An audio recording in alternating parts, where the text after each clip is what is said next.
Oi, gente querida, gente amiga do canal Paz e Bem.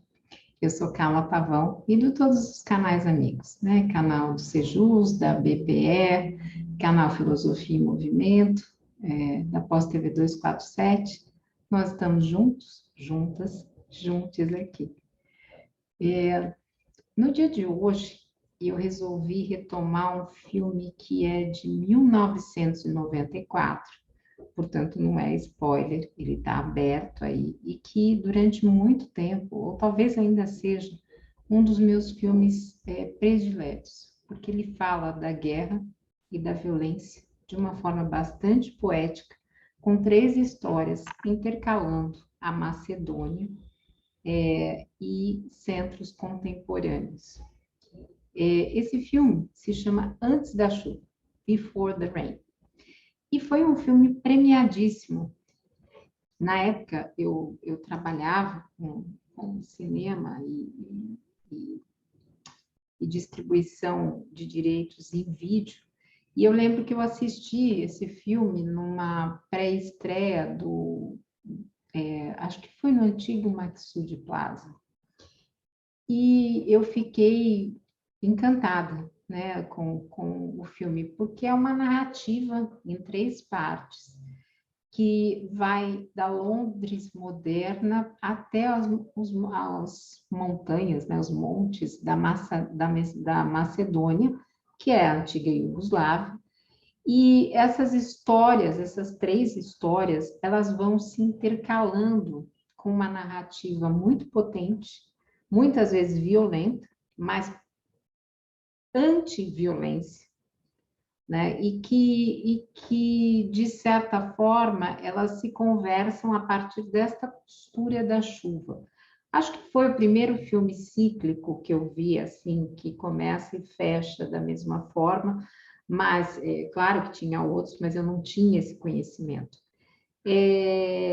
O diretor é um macedônio, é uma pessoa nascida na Macedônia, que nasce na Macedônia, que a gente fala em Macedônia, acho que se chama Milko Manchevski. Eu não sei falar a língua deles, eu acho que é assim.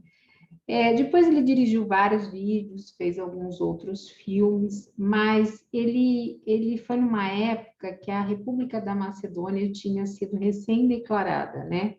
E ele vai trazer o conflito daquela região, né? Albânia, Bulgária, Sérvia, das regiões montanhosas dos Balcãs, ele vai trazer tudo isso interligado. Então, e por que que é importante nós falarmos disso? O Mauro e o Marcelo Barros falaram recentemente sobre a guerra e sobre a questão da paz, né? Nós temos visto cada vez mais a necessidade, né, de falarmos sobre paz. Depois eu vou continuar falando sobre lideranças espirituais ou figuras de uma espiritualidade que trouxeram esse conteúdo de paz. Então, deixa eu continuar com o filme primeiro para eu não me perder. Então, no filme, desculpe, gente, na primeira parte, que se chama Palavras, Words, então, o que que tem ali? Um monge da igreja grega ortodoxa, que se chama Kirill, e ele faz um voto de silêncio num monastério bastante antigo, mas ele acaba escondendo uma garota da Albânia que aparece lá. Desculpe novamente. Então, deixa eu tomar um golinho de água aqui para ver se melhora, gente. Só um minuto. Vou tomar um gole de água aqui.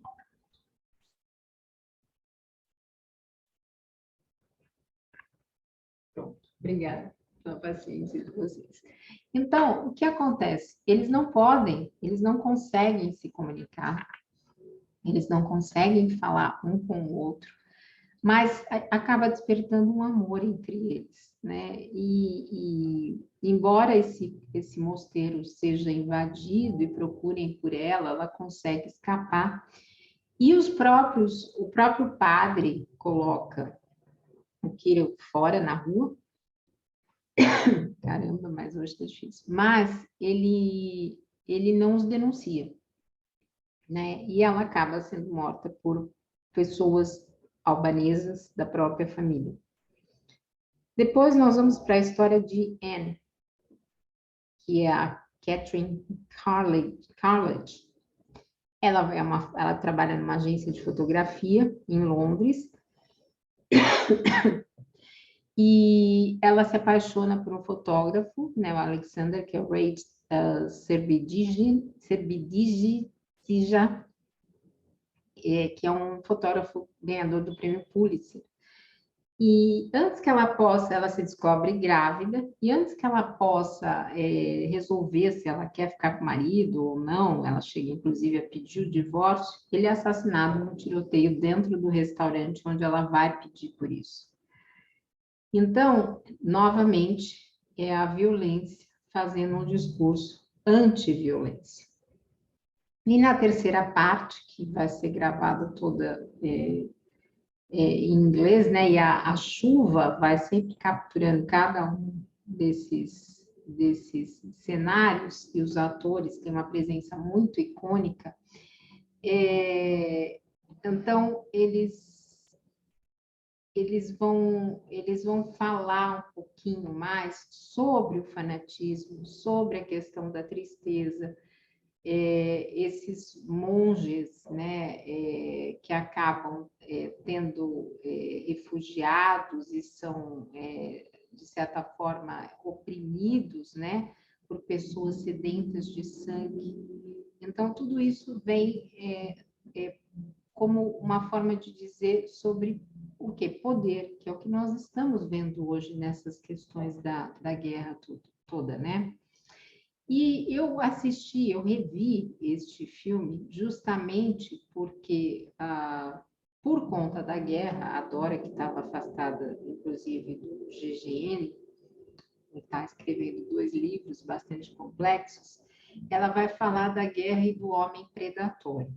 E quando ela fala isso, aliás, ela escreve, né? Ela vai dizer que é um desalento, e acho que todos nós sentimos esse desalento, né? E sentimos também uma guerra de narrativas, né? Tentando construir mocinhos em uma história que não tem, né? Que talvez não tenha nenhum mocinho, né? Talvez os mocinhos estejam sendo mortos aí durante as batalhas.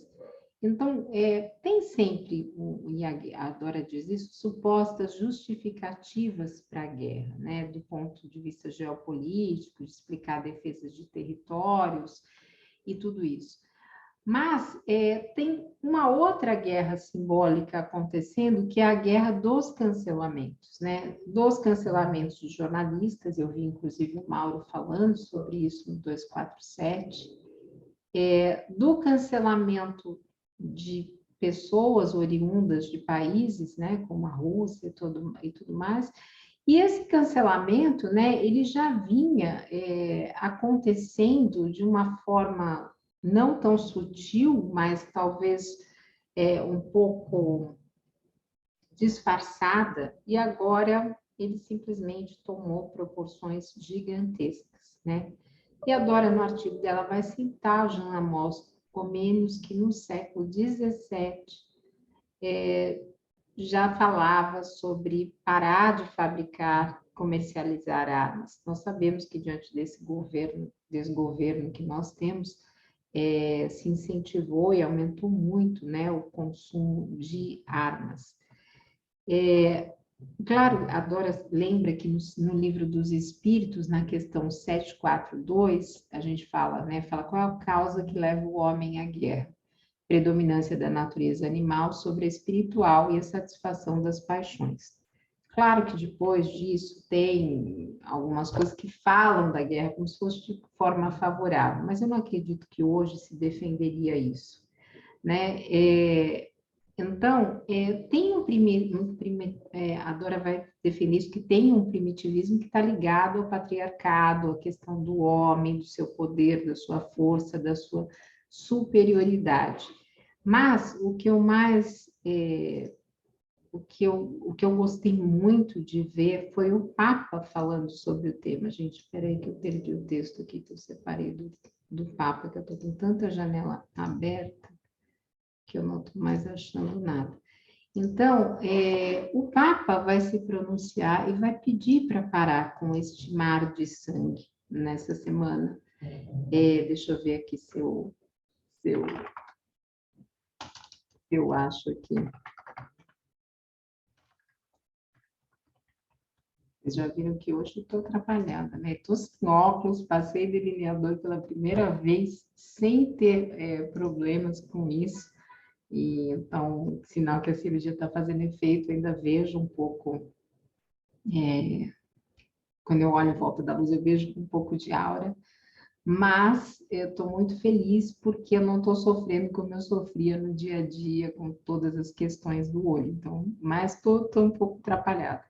Mas voltando aqui, eu achei o texto do Papa, né? Ele vai dizer, olha, a guerra é uma loucura, né? Parar com essa crueldade, porque no fundo nós temos jovens matando jovens, ou mesmo pessoas de mais idade matando outras pessoas, mas são pessoas que não se odeiam, né? Os que se odeiam não vão para a guerra, eles não estão lá fazendo nada, eles estão simplesmente deixando que o povo se mate, né? E o Papa, ele vai falar isso, né? Que a verdadeira felicidade não está na obsessão pelo poder, mas na alegria de servir, né?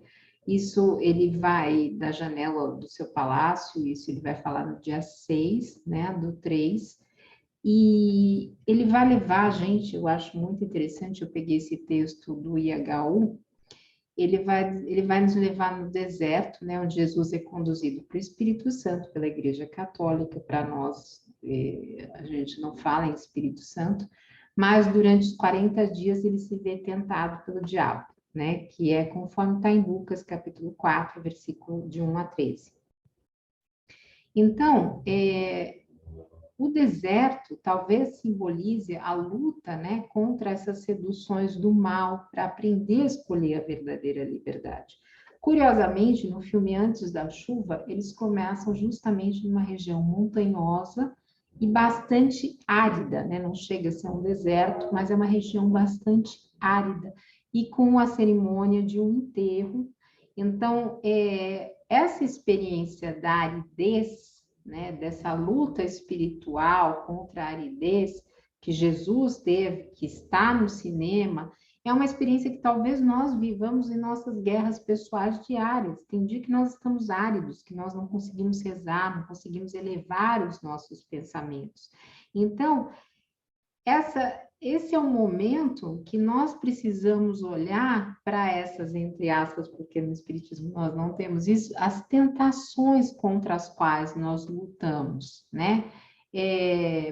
O diabo, segundo está no Novo Testamento, ele diz, né? Se tu és filho de Deus, né? Ele diz, ele propõe que Jesus se aproveite da sua posição para satisfazer as suas necessidades materiais, para aumentar o seu poder, para ter um sinal prodigioso de Deus. Então, são as tentações. Mas Jesus, né, que era filho de Deus, ele não aproveita disso, né? Para nós é o espírito mais puro que já esteve na Terra. Ele não faz dessa ocasião uma oportunidade para pensar no lucro, né? Para usar essa proposta sedutora e levar o seu coração a uma escravidão.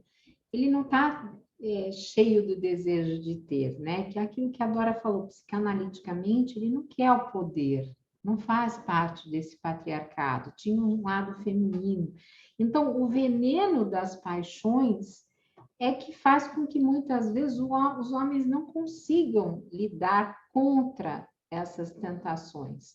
Então, não levar vantagem é uma verdadeira forma de felicidade, né? É uma liberdade que está não na posse, mas na partilha, que inclusive é o que nós tentamos fazer aqui no canal Paz e Bem. Cada um compartilha um pouco do que pensa, daquilo que acalenta, daquilo que acredita, daquilo que lê, que estuda, que traz, né? Eu trago vários textos.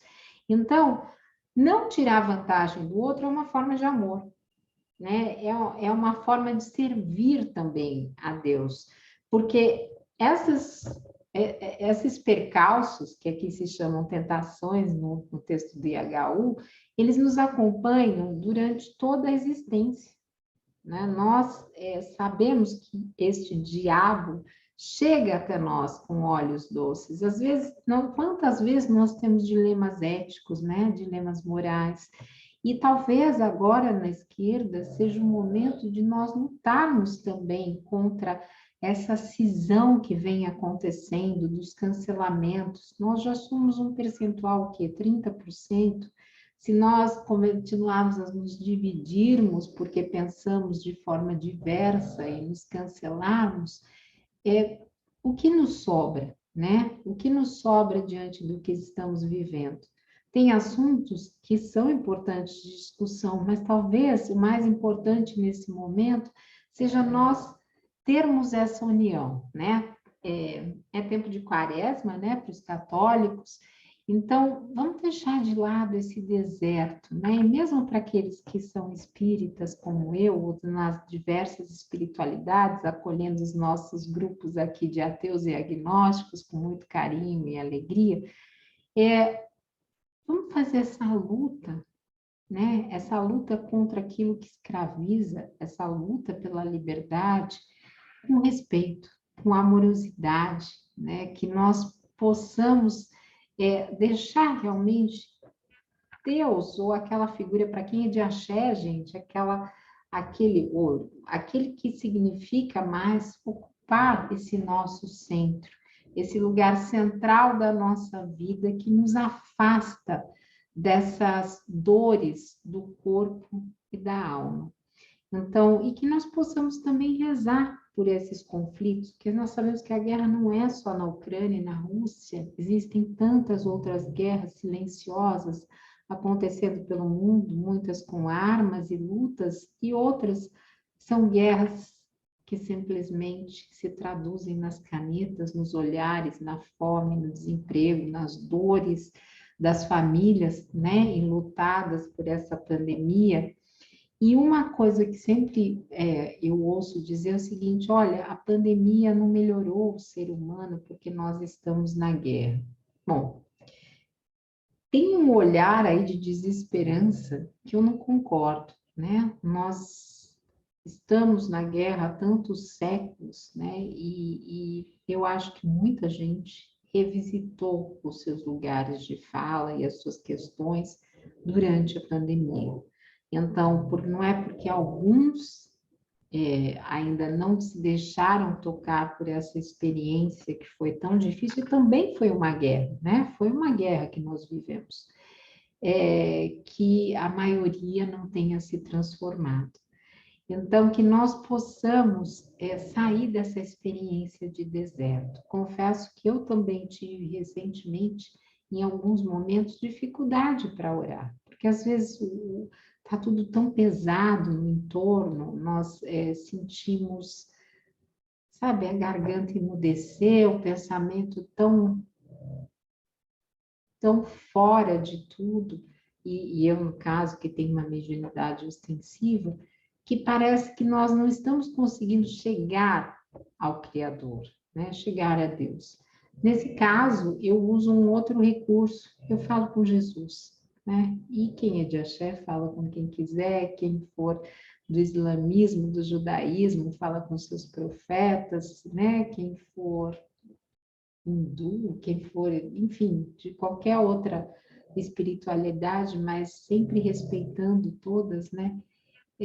Mas no meu caso, para minha realidade, eu falo com Jesus, porque me parece muitas vezes que ele está mais próximo quando eu passo por essas secas, nesse deserto do coração.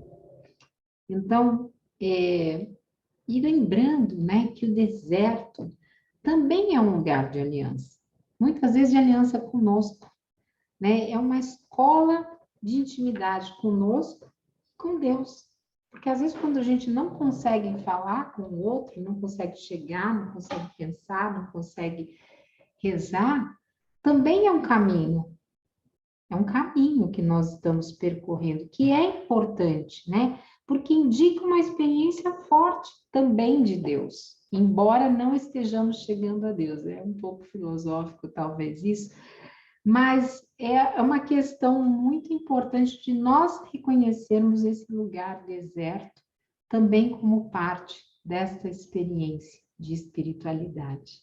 e não nos culparmos por isso, né? Mas deixarmos nos conduzir pelo nosso espírito e por aquilo que nós precisamos nesse momento. Então, para todos vocês que estiveram comigo hoje, a minha mensagem de paz, de amorosidade, de carinho, lembrando que a programação do canal segue aqui normal. Nós tivemos aí o dia 8 de março, que foi o Dia das Mulheres. O Felipe até me convidou para fazer uma live junto com ele, no programa dele, eu agradeci. Mas para mim o 8 de março ficou com um simbolismo bastante triste e eu queria até pedir orações. Hoje é um ano do assassinato da minha amiga Patrícia e do filho dela, Marcelinho, de 10 anos, por um vizinho de 18 anos, após uma discussão entre vizinhos. Então, é uma data também, eu estou falando hoje porque eu gravo antes, né, gente? É uma data também que traz bastante dor, mas é uma data que nos permite, talvez, esse recurso da prece, ainda com mais ênfase, tentando ter essa proximidade necessária. Um beijo grande em cada coração. Muito obrigada por estarmos juntos, juntas e juntos. E paz e bem, gente. Paz e bem.